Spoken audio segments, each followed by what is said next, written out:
তো এক ব্যক্তি মদ খাইতেছে, মুস তুইলে দিয়া তারপরে মদ খা। জিজ্ঞেস করে, কিরে দোস্ত, মদ খাইতেছস আবার মুস তুলা দিয়ে খাইতেছস কেন লাগিয়া? ও তুই মাসালা টাসালা জানোস না নাকি?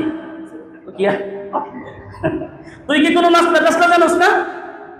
শোন, মুস ভিজায় খাওয়া মাকরু, খাইতেছে কি শয়তানের শয়তান খায় মদ, আর মুস ভিজায় খাওয়া কি কত বড় শয়তান, ঠিক না বেঠে? তাহলে একজনের সুদের টাকা গুনতেছে, ঘুষের টাকা গুনতেছে, আর বলতেছে টাকা গয়না নেওয়া সুন্নাহ।